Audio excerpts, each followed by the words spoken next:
por el capítulo 10 y hoy corresponde los versículos del 34 hasta el versículo 48. Así que vamos a tener ahí en nuestra Biblia ese capítulo, el capítulo 10, del 34 hasta el versículo 38.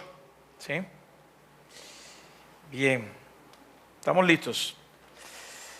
Padre, gracias, Señor, aquí estamos una vez más. Habla a nuestras vidas y pedimos, Señor, que mientras tu palabra es predicada, Señor, nuestros sentidos que estén atentos, Padre, por la obra de tu Espíritu, Señor, podamos estar receptivos a tu palabra, Señor, y que tú hables a nuestro corazón. Te lo pedimos en el nombre de Jesús.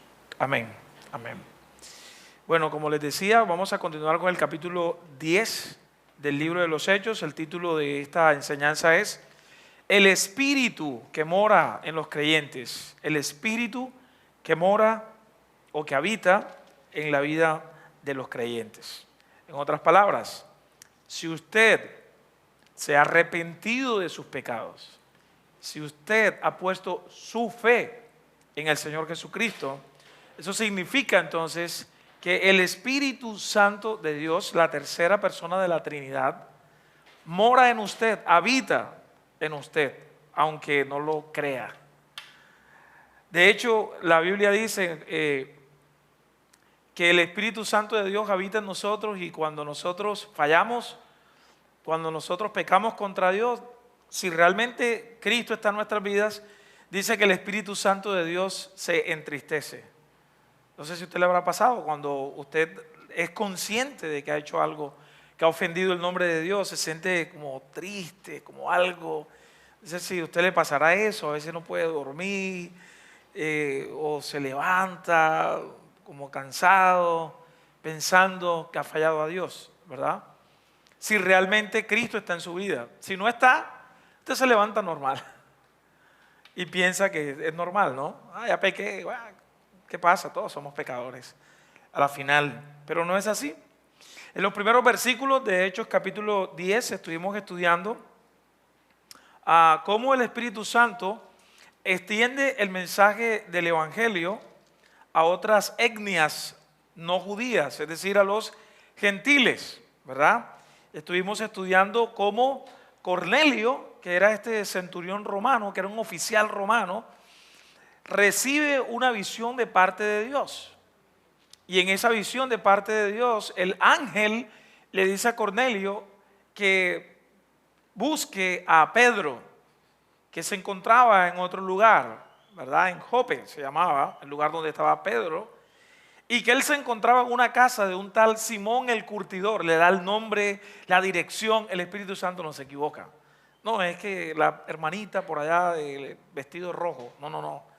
Simón, ¿verdad? Está en la casa, Pedro, que también se llamaba, está en la casa de Simón, aquel que trabaja con pieles, el curtidor, ahí, ¿verdad? Cerca del mar, ahí tienen que ir a buscar a Pedro. Y vimos entonces cómo Cornelio, mientras tenía esta visión, por otro lado, el Señor estaba preparando el corazón de Pedro, que se encontraba allí en la casa de este hombre, pero que había subido a la azotea a orar y allí tiene una visión. ¿Recuerdan la visión que tiene? De estos animales, cuadrúpedos, reptiles, ¿verdad? Dice que se abrió el cielo y él vio como un lienzo que bajaba. Y él cuando vio todos esos animales se asustó, ¿verdad? Y escuchó una voz que le dijo, mata y come. Y él como que dijo, no, ¿cómo así? Yo nunca he comido nada común o inmundo. Y el Señor le dijo, lo que yo he purificado, no le llames común, no le llames inmundo. Y entendemos entonces que toda esta historia, por un lado, obviamente el Señor estaba preparando cómo el Evangelio iba a entrar a otros pueblos, a otros lugares, a otros territorios, donde el Evangelio no era aceptado, no era recibido, ¿verdad? Entonces, el Evangelio llega allí a este territorio gentil, a la casa de Cornelio y su familia. Y dice en Hechos capítulo 10, los primeros versículos, que entonces Cornelio ya al saber que venía Pedro y que Pedro traía un mensaje de parte de Dios, ¿sabe qué hace Cornelio? Invita a sus familiares, a sus amigos más cercanos. Y a través de Cornelio y su familia, y quiero que presten mucha atención a esto, a través de Cornelio y su familia, el Señor hace algo asombroso, o sea, humanamente imposible. ¿Qué fue lo que el Señor hizo? Bueno, que el Espíritu Santo de Dios viniera a habitar en gente impura, en gente, bueno, no circuncidados, es decir, no eran israelitas, no eran del pueblo elegido de Dios, o sea, de la etnia. Ellos no venían de Israel. Y todo esto, amados hermanos, que tuvo lugar ahí con el apóstol Pedro, llegando a esta casa, no se desvaneció como algo casual. Si eso fue algo casual que pasó y pues ya no vemos más eso fue algo pasajero. No, sino que gracias a ese evento soberano de gracia y misericordia, el Señor continúa habitando de manera permanente en la vida de todos los creyentes. Obviamente esto inició, si ustedes recuerdan, el Señor inició, por así decirlo, su obra, continuó la obra de la iglesia. Allí en Hechos de los Apóstoles, capítulo 1, ¿verdad? La promesa en el capítulo 2, derramamiento del Espíritu Santo, pero continúa la obra del Evangelio extendiéndose a otra gente. Algo así, imagínese por algún momento, no sé, en alguien que usted dice, ese nunca va a ser cristiano. Piense en alguien así que usted diga, no, ese tipo nunca va a ser cristiano. No, ese tipo es más malo, ¿verdad?, que pegarle a la mamá. No, ese tipo es, no, un demonio. Imagínense. Hermanos, el Evangelio es tan poderoso que puede cambiar la mente, la vida de hombres y mujeres pecadores en extremo, como lo hizo con Saulo, recuerda, que estaba persiguiendo a la iglesia, que estaba asolando a la iglesia, que mataba a los cristianos, que consentía la muerte de los cristianos. Pero hoy nosotros, a través de la obra del Espíritu Santo, nosotros disfrutamos de una relación cercana con Dios, de una relación íntima con Dios. El apóstol Pedro, en los versículos que se leyeron, introduce su enseñanza del Evangelio y él afirma que el Señor no tiene acepción de personas. Esto es tremendo, esto era como un golpe al ego de los judíos. Eso es algo así como usted pensar de que no, esa persona, lo que estoy diciendo, no se va a convertir y de repente un día usted lo ve, oye, ese tipo cómo cambió, cómo Dios lo transformó, qué fue lo que pasó ahí. El poder del Evangelio. El Señor no hace acepción de personas. Miren ustedes los versículos 34 y 35. Hechos 10, versículos 34 y 35. Me dicen cuando ya lo tengan. El versículo 33, vamos a leer el 33. En el versículo 33 dice la Escritura: así que luego envié por ti, este es Cornelio hablando, el centurión romano. Dice, y tú has hecho bien en venir. Ahora pues, todos nosotros estamos aquí en la presencia de Dios para oír todo lo que Dios te ha mandado. Interesante esto, ¿no? La convicción que tiene Cornelio de que Pedro ha venido por orden de Dios y está allí. Imagínense, es una casa, la casa de Cornelio, están los familiares, los amigos, y Pedro viene con una comitiva también como de 6 o 10 judíos, ¿verdad? Aproximadamente, y están allí, y de repente entonces Cornelio habla y dice, mira, todos nosotros estamos aquí delante de la presencia de Dios y queremos escuchar lo que tú traes de parte de Dios. Alguien decía que esta frase que estaba aquí era la decía la congregación cada vez que el pastor iba a predicar. Chévere, ¿no? Sería bueno, ¿no? No nos vamos a copiar, pero se lo escuché de alguien. Toda la congregación se levantaba y decía, todos nosotros estamos aquí en la presencia de Dios para oír todo lo que Dios te ha mandado a decir. Sí, sería chévere, ¿no? Pero bueno. Entonces, versículo 34, dice que Pedro, abriendo la boca, dijo: en verdad comprendo que Dios no hace acepción de personas, sino que en toda nación se agrada del que le teme y hace justicia. Entonces Pedro introduce su enseñanza afirmando que Dios no hace acepción de personas. Ya vimos que en el versículo 33 declara aquí Cornelio su convicción de que Dios está allí en medio de ellos para escuchar lo que Pedro va a enseñarles, ¿verdad? Pero entonces aquí el apóstol Pedro no inicia diciéndoles: bueno, les voy a compartir el evangelio. Número 1, ustedes son pecadores. No. Pedro primero comienza diciendo: yo ahora en verdad entiendo que Dios no hace acepción de personas. ¿Dónde entendió eso él?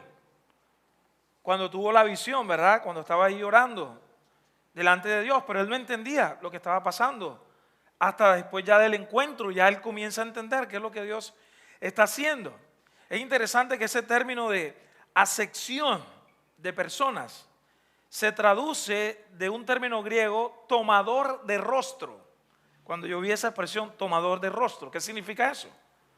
Bueno, un comentarista lo explica así. Él dice que esto se refiere, esto era un refrán que se tenía en ese primer siglo, y se creía, por ejemplo, que cuando un juez iba a declarar a alguien, ya fuera culpable, ¿verdad?, o inocente, muchas veces estos jueces no, digamos, condenaban o no hacían realmente su trabajo de acuerdo a los méritos o a las acciones de las personas, sino era simplemente porque le caía bien la persona. O sea, es decir, lo miraban al rostro y decían: este tipo parece buena persona, vamos a dejarlo libre o vamos a condenarlo.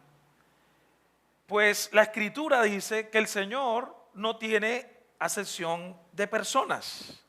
O sea, el Señor no mira el rostro de alguien y dice: bueno, este es un poquito bueno, voy a llamarlo para que haga parte de mi pueblo. Este no, este es terrible, este es un miserable, no, ese no lo voy a escoger, ¿no? No, lo que el Señor está diciendo es que Él no hace acepción de personas, porque en un sentido, pues todos nosotros somos pecadores. Y, amados hermanos, todos nosotros necesitamos de un Salvador. Necesitamos de un Salvador, y el único Salvador es Jesucristo, el Hijo de Dios. Entonces, todos nosotros, si usted está aquí y ha creído en Cristo, usted no es menos malo que la persona que está allá afuera que no es cristiana. No, lo que ha pasado es que el Señor ha hecho una obra en su vida, en su corazón, ¿sí? Entonces el Señor está diciendo aquí, a la luz de este pasaje bíblico, que el Señor tiene el poder para incluir en su familia gente de toda raza, de toda lengua, de toda nación.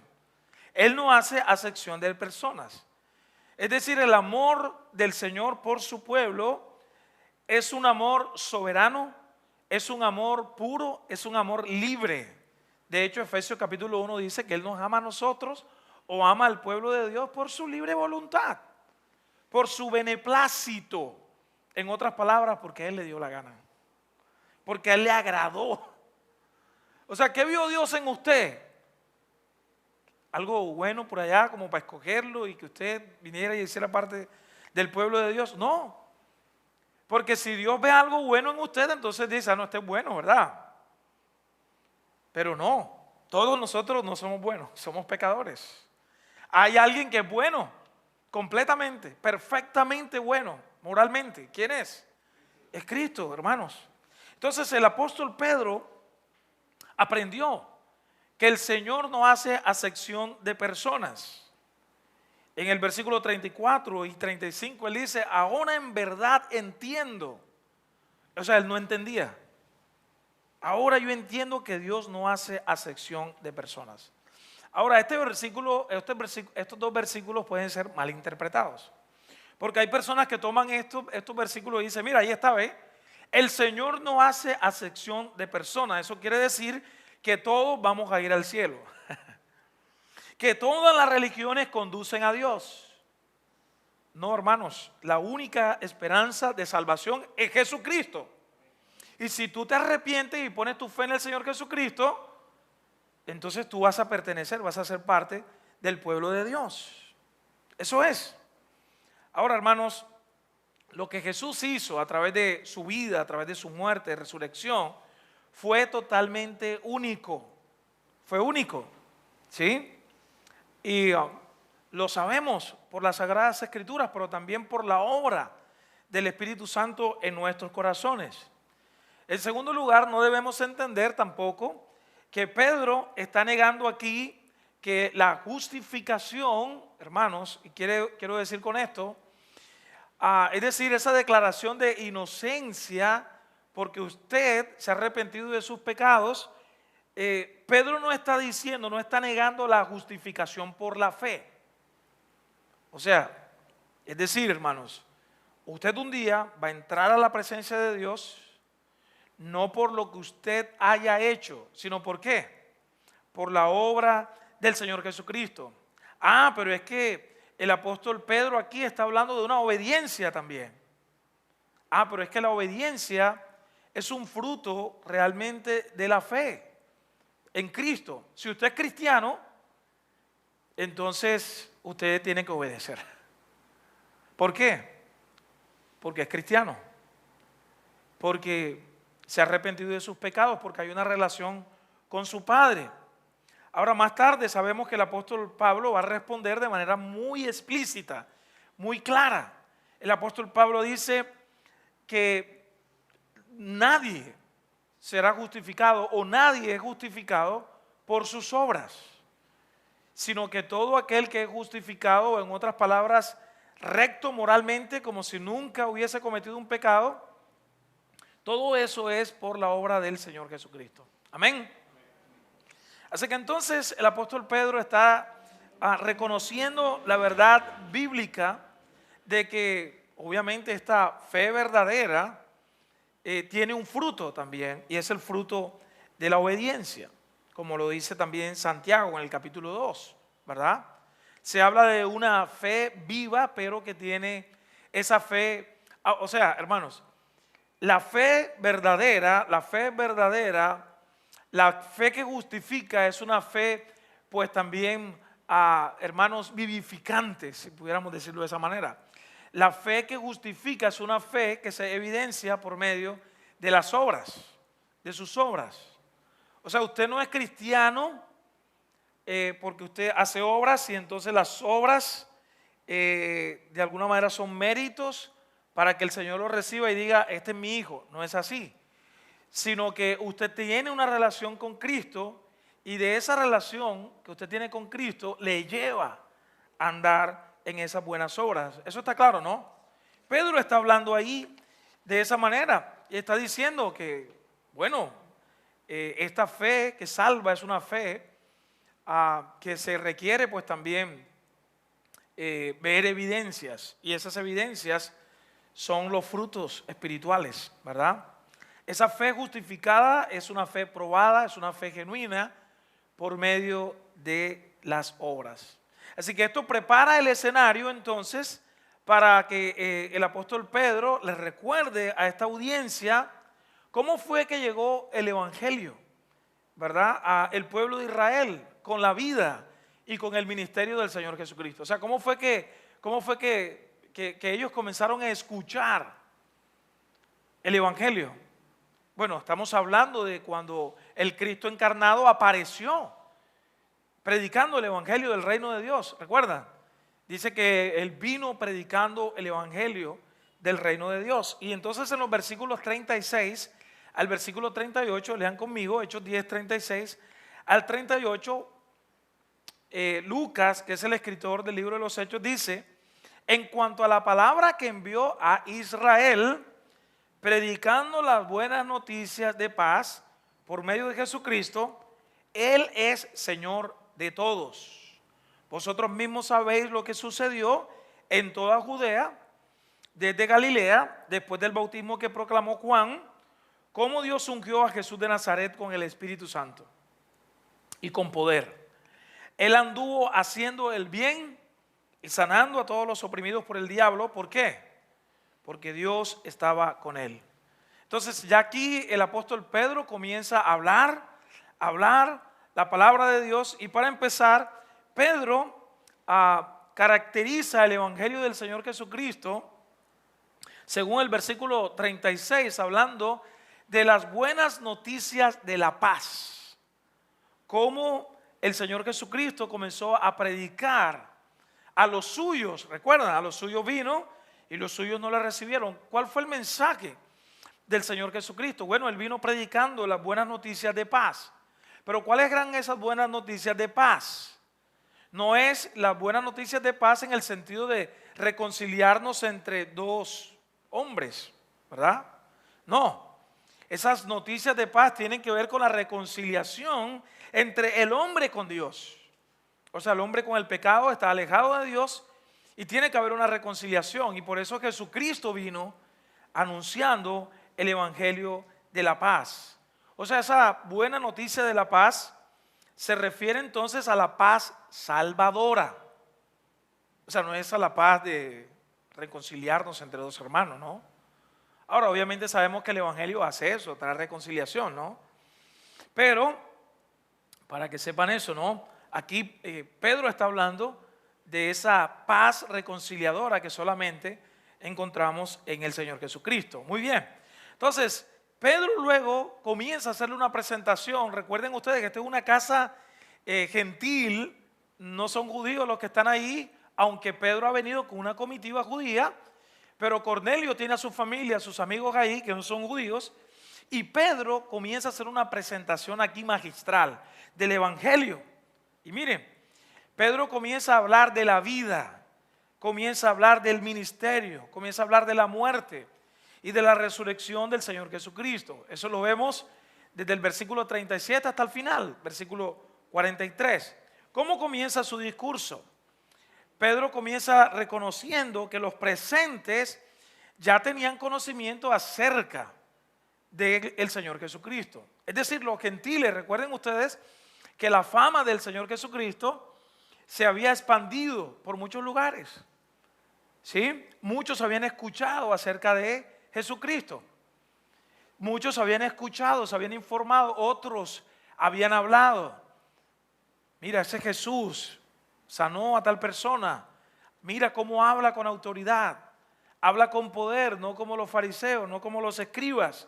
Entonces Pedro menciona aquí en este pasaje, de manera específica, comienza a hablar del bautismo. Es decir, Juan el Bautista comenzó a preparar el terreno. Juan el Bautista comenzó a anunciar que venía, ¿verdad?, el Mesías. ¿Recuerdan? Él dijo, viene detrás de mí alguien que es mayor que yo, el cual yo no soy digno de desatar la correa de su calzado. Él bautizará con Espíritu Santo, pero también con fuego.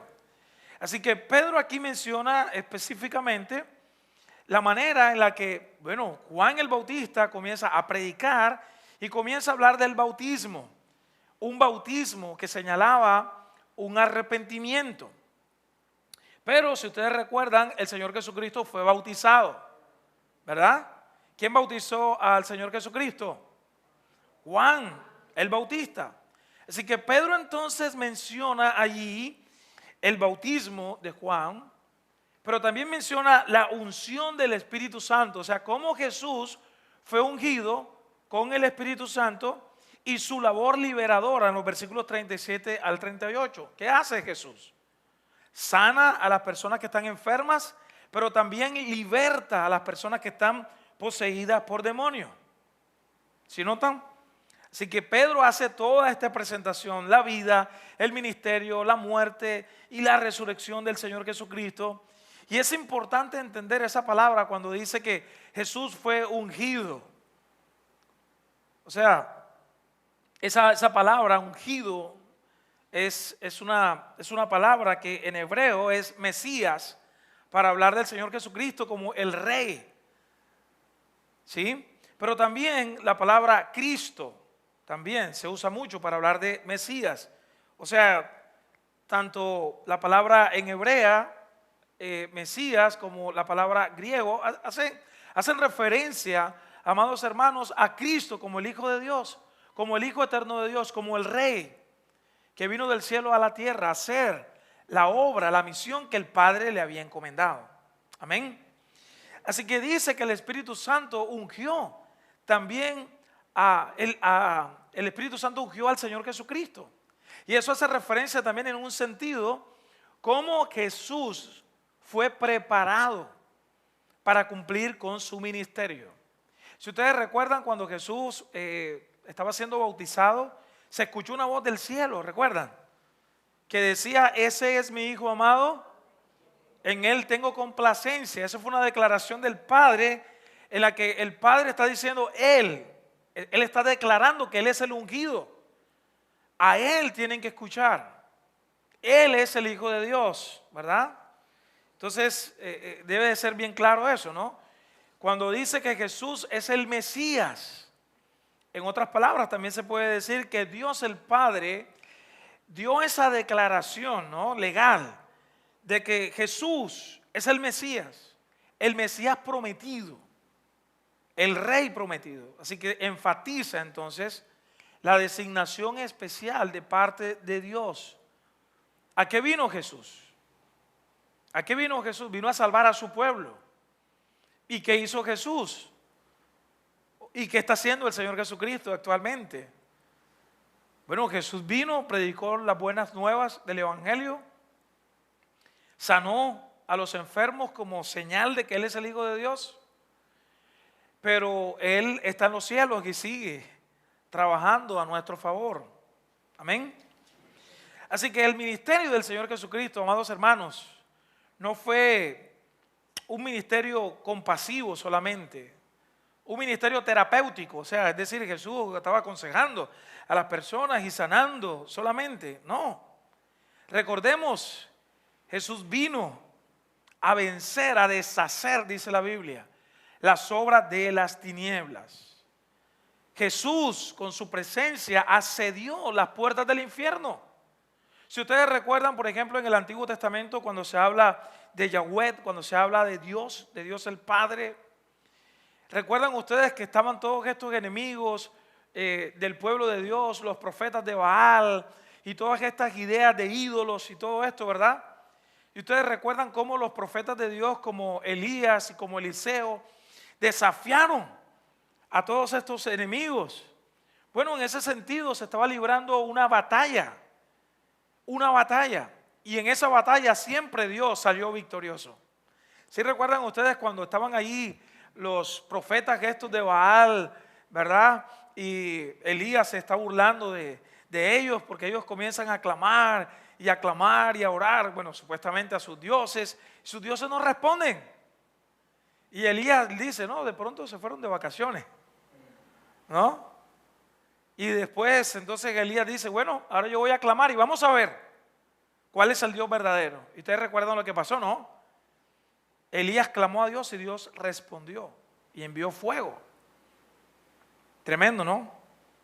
Pues bien, cuando vemos a la luz del Nuevo Testamento al Señor Jesucristo sanando a las personas enfermas, libertando a los que estaban poseídos por demonios, bueno, era una revelación, una manifestación de que el Señor Jesucristo, como dice Pedro, el Señor Jesucristo es el Señor de todo. Hay un famoso teólogo, sí, pensador, filósofo, que él decía que no existe un centímetro cuadrado en el mundo en el que Dios no diga es mío. O sea, es decir, hermanos, Dios es soberano. Entonces Pedro está diciendo que Cristo es el Señor de todo, o sea, no solo del reino espiritual, sino de todas las naciones. Él es el Señor de todo. Pero luego Pedro dice entonces que él y otros dan testimonio acerca de la resurrección del Señor Jesucristo. Él dice, nosotros somos testigos de todo lo que Él hizo. tanto en la tierra de los judíos, allí en Jerusalén, cómo lo mataron, cómo lo colgaron en un madero. O sea, Pedro está hablando acerca de la vida del Señor Jesucristo, está hablando acerca de la muerte del Señor Jesucristo, la manera tan hostil, tan malvada en la que Jesús murió en un madero siendo inocente. Pero entonces Pedro le está predicando a esta audiencia gentil y le dice, pero Dios, el Padre, lo levantó al tercer día y lo hizo aparecer. Él se apareció y le recuerda, pero no a todo el pueblo. Miren esto, hermanos, es que es importante la predicación de Pedro a los gentiles que están ahí, porque Pedro utiliza aquí algunos elementos un poco distintivos de la predicación habitual que él tenía, un poquito diferente a la predicación de Esteban en Hechos capítulo 7. Aquí Pedro está diciendo, mira, Jesús es el Señor de todos, o sea, le está diciendo a los gentiles, hey hermanos, Jesús es soberano. Él le está diciendo, Jesús resucitó. Él murió, pero Él resucitó al tercer día y cuando se apareció, le está diciendo a ellos, no se apareció a todo el mundo. Les está diciendo, ¿sabe a quién se apareció? Se apareció a los creyentes. Se apareció a los creyentes, noten. ¿A quién se apareció Jesús cuando resucitó? Se apareció a las mujeres, se apareció a los apóstoles y después dice el apóstol Pablo ahí en 1 Corintios 15 que se apareció a más de 500 hermanos. Y Pedro les está recordando esto a la audiencia gentil, que el Señor resucitó y que se apareció solo a los creyentes. Y Pedro está diciendo, y yo soy testigo de eso. Ahora ustedes han escuchado de eso. Y miren los detalles. Pedro dice, Él no solamente resucitó, sino que cuando resucitó, Él se apareció a muchos hermanos y está diciendo, y también comió y bebió. ¿Por qué? Porque se tenía la idea como que, bueno, ¿será que sí resucitó? Y Pedro está diciéndoles aquí, sí resucitó. Se sentó con nosotros y comió pan y bebió. Estuvo con nosotros. Es decir, así como Él murió y su muerte fue real, su resurrección y aparición también es real. Nosotros somos testigos de eso. Pedro está diciendo el fundamento central, el mensaje central es la resurrección del Señor Jesucristo. Entonces, Pedro está presentándoles el Evangelio. Hermanos, y aquí vemos los elementos del Evangelio de manera clara. ¿Cómo nosotros podemos presentar el Evangelio a aquellos que están perdidos, que no están en Cristo Jesús? ¿Cómo? Ahora, muchas veces no sabemos cómo empezar. Pero miren, de manera aquí providencial, ¿no? Y cómo Dios usa a veces una conversación, una pregunta. Poder decirle a alguien, mira, ¿puedo orar por ti? Pedro no dijo aquí, bueno hermano, primer punto, usted es un pecador, se va para el infierno. Segundo punto, Jesús murió por usted. No. ¿Cómo empezó él? Ahora entiendo que Dios no hace acepción de personas. Es decir, se ganó el corazón de toda esta gente diciendo, o sea, pertenecemos, ¿verdad? Tenemos la esperanza de poder pertenecer al pueblo judío también, al pueblo de Dios. Entonces, Pedro enfatiza de manera selectiva en su predicación la soberanía universal del Señor Jesucristo, la resurrección de Jesús entre los muertos y el cumplimiento de Jesús de todas las profecías del Antiguo Testamento y las promesas del Antiguo Testamento. Es decir, Jesús es el verdadero Cordero, el Cordero que quita el pecado del mundo. Jesús es el verdadero sacerdote, el sumo sacerdote que traspasó los cielos y que escucha nuestras oraciones. Jesús es el verdadero hombre, el hombre perfecto que obedeció completamente donde Adán no pudo obedecer. Adán desobedeció en el jardín, el Señor obedeció en el desierto. Obedeció perfectamente, ¿verdad? Pero luego, ¿cómo termina esta historia? Después de haber predicado el Evangelio, después de haberles anunciado a estos gentiles que estaban allí en la casa de Cornelio, de la vida del Señor Jesucristo, de lo que vino a hacer el Señor Jesucristo, de su muerte, de su resurrección, de que Él es el cumplimiento de las profecías del Antiguo Testamento. Entonces, el versículo 44, miren lo que dice. Pedro iba a seguir hablando. A veces uno, ¿verdad?, comienza a hablar y el Espíritu le dice, ya cállate, está hablando mucho. Pedro iba a seguir hablando, él estaba hablando, obviamente. Recuerden, él fue allí de parte de Dios, él trae el mensaje, está predicando. Y él iba a seguir hablando, dice el versículo 44, no sé si lo tienen ahí.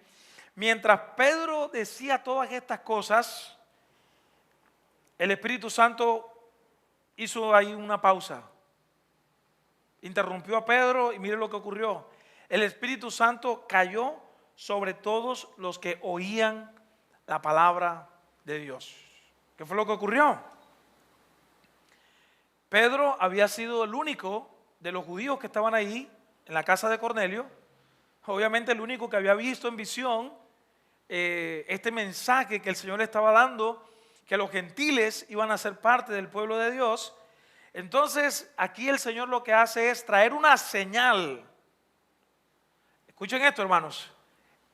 El Espíritu Santo de Dios, ¿verdad?, como una señal de que estos gentiles,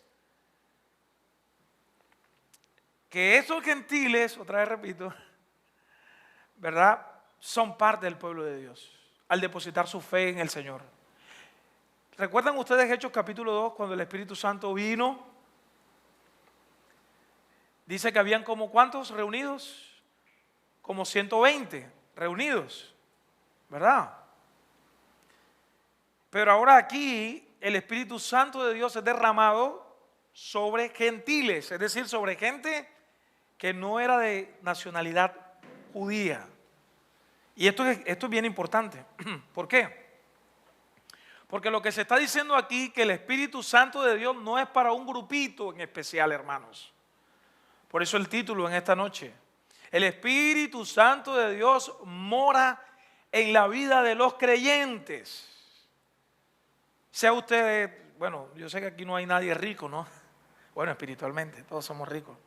Pero el Espíritu Santo de Dios mora en la vida de los creyentes, si son ricos, si son de estrato medio, si son pobres, si es blanco, si es negro, si es amarillo, si es rojo, si tiene los ojos azules, si tiene un ojo azul y uno rojo, ¿verdad? O sea, el Espíritu Santo habita sobre todos los creyentes. Y eso fue lo que ocurrió.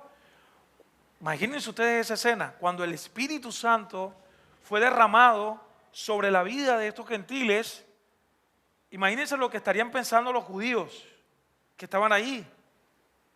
Ellos habían visto cómo el Espíritu Santo de Dios había sido derramado ahí en Pentecostés. Pero ahora el Espíritu Santo estaba siendo derramado sobre los gentiles, allí en la casa de un gentil, de Cornelio. ¿Qué estaba pasando allí? Mire, el hecho de que estos gentiles hablasen lenguas, esas lenguas eran idiomas, hermanos. Y aquí estamos aprendiendo, ¿no? No sé si usted está interesado en lo que estamos predicando aquí, pero esas lenguas eran idiomas. Y entonces, como en el día de Pentecostés, ha llevado a algunos teólogos a decir que en ese momento, obviamente, Pentecostés estaba allí, ¿verdad?, inaugurando la obra del Espíritu Santo en la vida de la iglesia, judíos y gentiles que iban a entrar, pero aquí vemos cómo el Pentecostés entra en un sentido, dicen algunos estudiosos, en el mundo gentil. En el mundo gentil. ¿Qué ocurre con todo esto, hermano? Esta historia, ya voy a terminar. Los que están durmiendo se digan amén. Nadie, diga amén.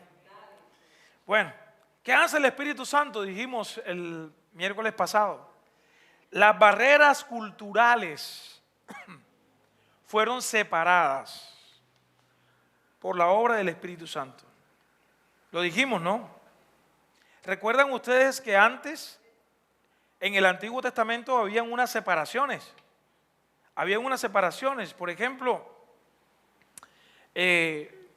los gentiles no podían, hermanos, entrar a ese lugar santo. Ellos entraban a un patiecito que se llamaba el patio de los gentiles. Había un muro que los separaba. No solo eso, recuerden ustedes, los judíos tenían ciertos alimentos que hacían parte de una dieta que ellos podían comer, habían otros que no podían comer. Eso tenía un significado, ¿verdad? La obra de Dios separando a su pueblo. Pero resulta que ahora Cristo une.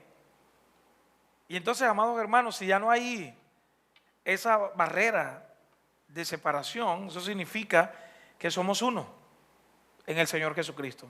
Amén. Si el Espíritu que santificó el templo, ahora habita directamente en la vida de los creyentes, en ti y en mí, entonces, ¿por qué nos dividimos, verdad?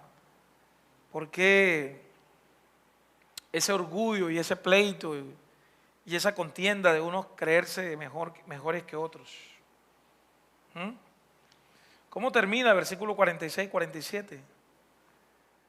Al contemplar toda esta obra de Dios, entonces Pedro preguntó: ¿puede alguien impedir que se derrame agua para bautizar a estas personas que han recibido el Espíritu Santo tal como nosotros?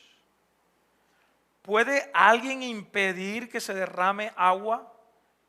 Me llama la atención la manera en la que alguien lo explica y dice que Pedro está argumentando que si había alguna persona impidiendo que se llevara el agua para el bautismo. No sé si entiende la idea. La gente no estaba yendo al mar, la gente no estaba yendo a la piscina, la gente no estaba yendo, no sé, a algún riachuelo. Pedro está preguntando: ¿hay alguien que impida que se derrame agua para bautizar? Interesante, ¿no? O sea, nuevamente, no es traer la piscina o el mar o yo no sé, el agua. Lo básico es que esté la señal del pacto, que esté el agua ahí. Y entonces, ¿qué ocurrió? Como no hubo nadie que impidiera que trajeran el agua, bueno, alguien vino y trajo el agua. ¿Qué cantidad? No sabemos. Para bautizar a esas personas. ¿Dónde estaban esas personas? En una casa, hermanos. Y se bautizaron ahí, en esa casa. ¿Verdad? ¿Qué ocurrió ahí entonces, hermanos? Las barreras culturales fueron derribadas. El Espíritu Santo ahora mora en la vida de los creyentes. Mora en ti, si tú has puesto tu fe en Él. Amén.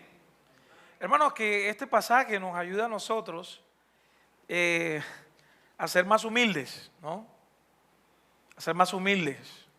Saber como que, o sea, imagínense ustedes un judío pensando como, pero ese impuro, ese tipo que come, o sea, una cantidad de cosas que yo no como y él es mi hermano. Sí, es tu hermano. Es tu hermano en Cristo. Y eso, hermano, nos lleva a nosotros. Hay situaciones, diferencias que a veces podemos tener con alguien, no sé, de comida, tal vez, de gustos. Uy, mira la ropa esa que trajo tan chillona, ¿no? Eso no le juega, ¿no? ¿Verdad? No le hace, no tiene decoro. No se le ve bien. Bueno, pero si ha puesto su fe en el Señor Jesucristo, es cristiano. Y es nuestro hermano. ¿Verdad? Amén, ¿verdad? Sí. Es que ese hermano es muy flaquito y este hermano es gordo y este hermano tiene el pelo así y este tiene... ¿Somos cristianos? Sí. Bueno, todos tenemos el Espíritu Santo. Somos el pueblo de Dios. Eso es lo que hace el Señor, ¿no? Derriba las paredes. Yo el miércoles pasado hacía la pregunta, decía, bueno, aquí Robinson, ¿no? Tiene a su niña que está creciendo. Yo siempre le digo a mi hija, a veces los incircuncisos los del mundo, la gente que no es creyente, siempre dicen, ¿verdad? Si tienen algo que halagar, ay, me gusta tu pelo, ay, me gusta no sé qué, ay, me gusta. Entonces yo le digo a ella, pero tú no le dices quién es el que invierte para verte así. Tú no les comentas y ella se echa a reír, ¿no? Entonces me ponía a pensar, ¿qué tal que tu hija, que tu hijo se case con una persona que a ti no te gusta, que no luce, que no se parece a ese modelo que tú tienes? ¿Qué tal? O sea, después que sea cristiano, yo siempre le digo a mi hija, ojalá te casaras obviamente con un hombre que tema a Dios. Después que sea cristiano, ya, o sea, eso es todo, ¿no? Ya lo demás es añadidura, ¿no? Si tiene platica, gloria a Dios, ¿verdad? Ya, eso. Pero no es lo principal, ¿sí? Pero eso es lo que hace el Evangelio, derribar esas barreras culturales y saber que lo más importante es Cristo, es Cristo, es Cristo, el Evangelio. Amén. Oremos. Padre, gracias te damos, Señor, en esta noche por recordarnos que el Espíritu Santo mora en la vida de los creyentes, en la vida de aquellos que creen en ti, Padre, aquellos que se han arrepentido de sus pecados. Señor, cuán glorioso eres, poderoso, recordarnos que el Evangelio tiene poder para salvar a gente de toda etnia, de toda lengua.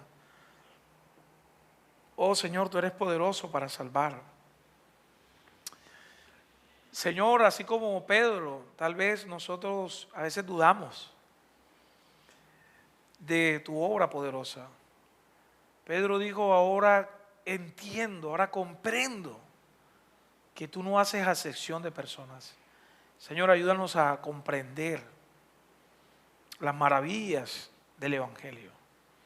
Y ayúdanos, Señor, no solamente a entender el Evangelio, ayúdanos a anunciarlo, ayúdanos a vivirlo, ayúdanos, Señor, a ver, Señor, de manera gloriosa el Evangelio en todas nuestras vidas.